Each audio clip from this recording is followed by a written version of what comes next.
Hi friends, welcome to my channel. आज हम बात करेंगे किसी स्टॉक को सेलेक्ट करने के लिए हमें किन किन बातों का ध्यान रखना चाहिए। अब स्टॉक तो बहुत सारे हैं, पूरे अगर देखा जाए कोई भी आप अपना अपना जो ब्रोकर अकाउंट ओपन करते हैं तो उसमें आपको दुनिया भर के स्टॉक्स दिख जाएंगे, बट पता नहीं होता कि इन्वेस्ट किस में करें। जो हमारे बचे हुए पैसे हैं उसको किस में ऐसी कंपनी में इन्वेस्ट करें जहाँ पर हमारा पैसा डबल ट्रिपल या 4 गुना ज़्यादा रिटर्न दे सके लॉन्ग टर्म के लिए। बट हमें पता नहीं होता कि हम कंपनी को सेलेक्ट करने से पहले उनकी किन किन बातों का ध्यान रखना चाहिए। जब वर्बली आप किसी से डिस्कस करते हो तो मोस्टली लोग बोलते हैं कि कंपनी का कैपिटलाइजेशन ज़्यादा होना चाहिए।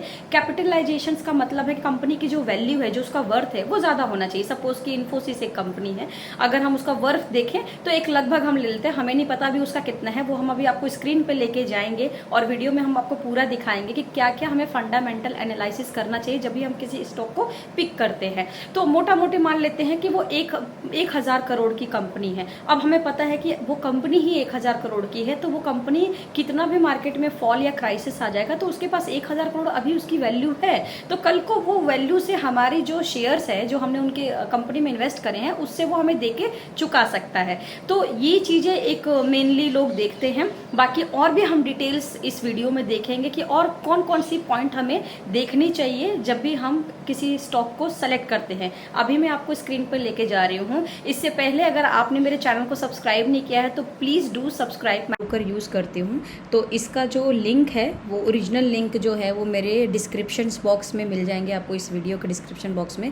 ऑल्दो मेरे पाथ विद पूजा पांडे के नाम से आप मोर पे जाएंगे तो आपको इस तरीके से डीमेट अकाउंट का लिंक मिल जाएगा। ठीक है, ये आपका ग्रो है, धन है और अब स्टॉक है। आप यहाँ से किसी भी अकाउंट से किसी जो भी आपको सुटेबल लगता है तो उसको आप डाउनलोड करके अपना डीमेट अकाउंट ओपन करके इन्वेस्टमेंट स्टार्ट कर सकते हैं। ठीक है, back to the investment plan. तो अब जैसे कि ये मैंने ग्रो का खोला है तो यहाँ पर स्क्रीनर पे आप जाओगे। स्क्रीनर पे जाके अब स्टॉक कैसे सिलेक्ट करना है, यहाँ पे क्लियर ऑल कर दीजिए। ठीक है, अब यहाँ पर एग्रीकल्चर है, अपीयरेंस है, यहाँ पर ऑटोमोबाइल है, इस तरीके से कैटेगराइज्ड आपको एक मिल गया। तो चलिए हम मान के चलते हैं, हम एक कंपनी ले लेते हैं आईटी इंडस्ट्री। ठीक है, यहाँ सेलेक्ट कर लेते हैं, ये आईटी इंडस्ट्री के सारे स्टॉक्स आ गए। ठीक है, अब हम बात करते हैं कि चलिए हम इन्फोसिस का एक हम ले लेते हैं एग्जाम्पल। अब मैंने इन्फोसिस प्लेटफॉर्म खोल लिया है। अब मेरे को इसमें पैसा इन्वेस्ट करना है। अब मैं इसमें इन्वेस्ट कैसे करूँ, क्या देख के इसमें मैं इन्वेस्ट करूँ जो मुझे ऐसा लगे कि हाँ मेरा कल को ये जो है अच्छा रिटर्न देगा। तो फंडामेंटल एनालिसिस के लिए सबसे पहले कंपनी जो है, ये नामी कंपनी है, बड़ी कंपनी है, आईटी सेक्टर की है, तो कंपनी पे बिलीव है।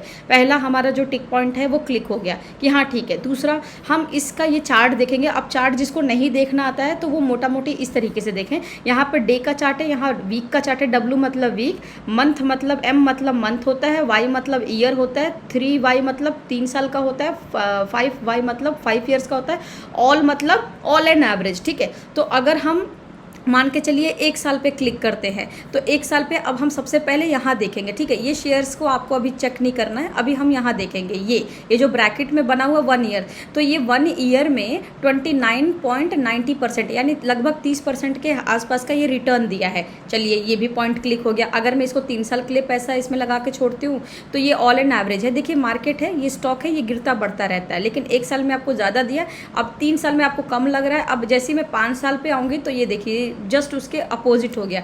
तो ये लगभग 150% के आसपास का रिटर्न दे रहा है 5 साल में। अगर मैंने पैसा डाल दिया, ऑल एंड एवरेज छोड़ देती हूँ मैं, तो ये देखिए कितने 1000% इसने अभी ऊपर तक मार्केट को लेके गया है। तो अगर सपोज किसी ने यहाँ पर 351 रुपये का ये शेयर था।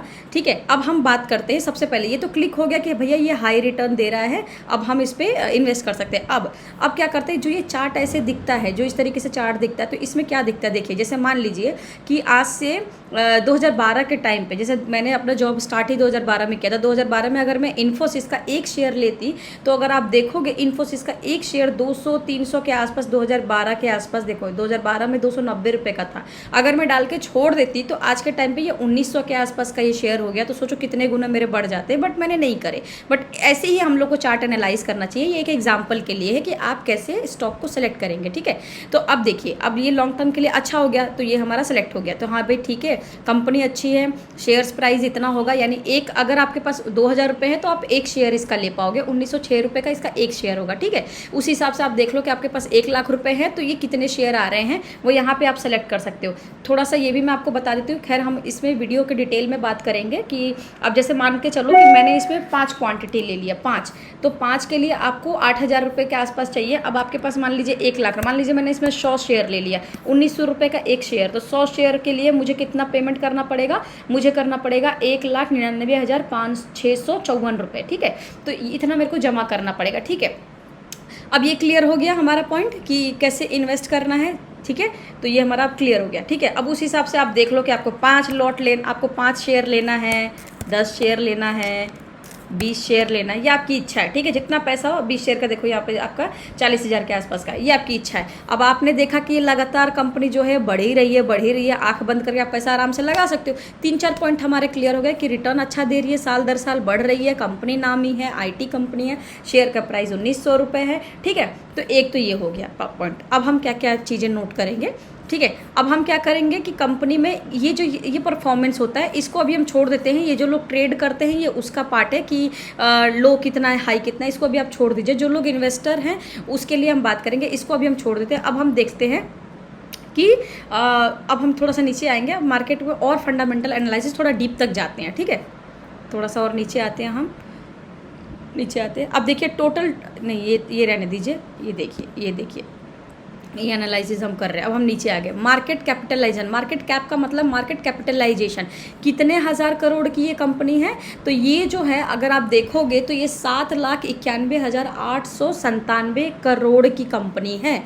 यानी अगर मैं इसमें थोड़ा बहुत पैसा 1-2 लाख, 3 लाख, 5 लाख, 10 लाख, जिसके पास 20-25 लाख, 7 लाख, मतलब 50 लाख तक का भी इन्वेस्टमेंट है, वो करना चाहता है इन्फोसिस में, तो वो ये देख के ज़रूर कर सकता है। देखिए मैं भी अगर कल को इन्वेस्ट करूँगी तो ये कहूँगी अरे बाप रे, ये तो कंपनी तो बहुत बड़ी है, इसके पास तो इतना सारा फंड है, तो हमारा पैसा तो कहीं जाएगा नहीं। अगर कल को मार्केट थोड़ा गिर जाता है, नीचे की तरफ आता है, तो हमारे को तो ये पैसा इतना है कि हमारे को ये सब इतना, मतलब इसके पास इतने करोड़ रुपए हैं जिसकी वजह से वो हमारा चुकता कर सकता है, ठीक है। कंपनी भले गिर जाए लेकिन इसके पास अभी इतना पैसा है, ये इसके पैसे अभी तक इसके कैश में हैं, ठीक है। अब वो कैश कैसे हो सकते हैं, वो कैश उसका इन्वेस्टमेंट हो सकता है, वो कैश में वो कोई सामान लेके रखा होगा कंपनी में, तो उसको बेच के हमारा जो है कर्जा चुका सकता है। तो ये देखा जाता है मार्केट का मेन, ये हो गया। चलो जी, ये भी बढ़िया है।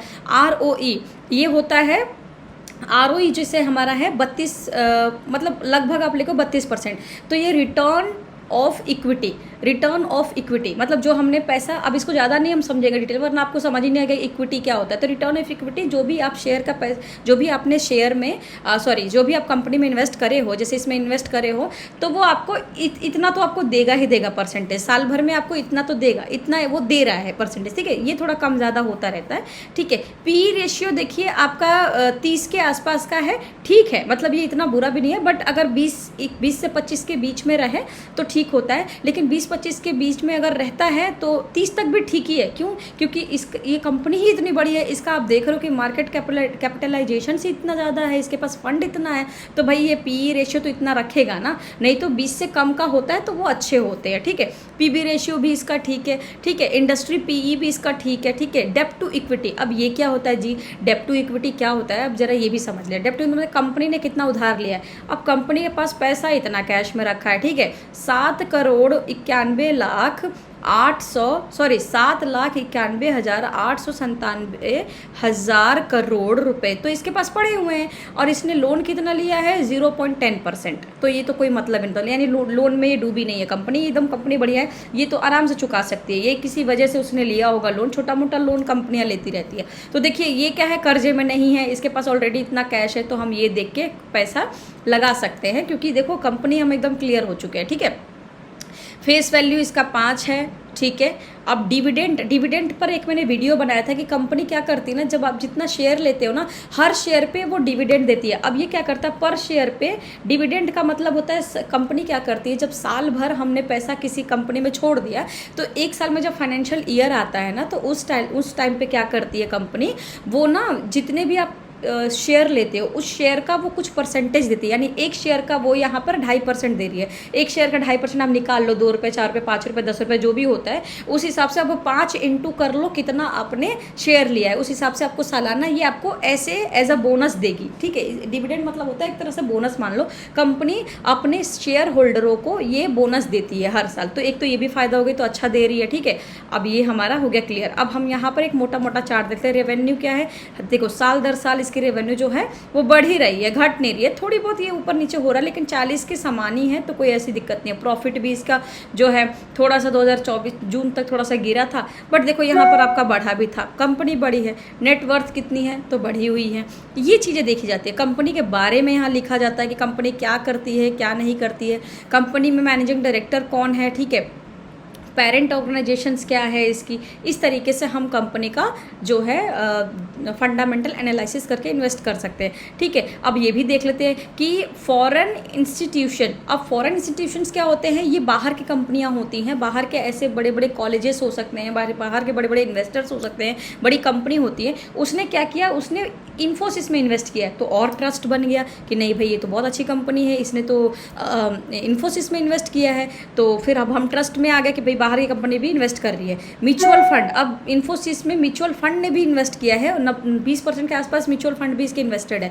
डोमेस्टिक इंस्टीट्यूशन, यानी जो हमारे भारत में जितने भी बड़ी बड़ी कंपनियां वो भी इसमें इन्वेस्ट कर रही है। ठीक है, तो इस तरीके से आप देख सकते हो, प्रमोटर्स भी इन्वेस्ट करे हैं, रिटेल्स भी इन्वेस्ट करें, तो अब तो कंपनी हमारा टिक मार्क हो गया कि अब कंपनी है। ठीक है, तो इस तरीके से जो है आप फंडामेंटल एनालिसिस कर सकते हैं।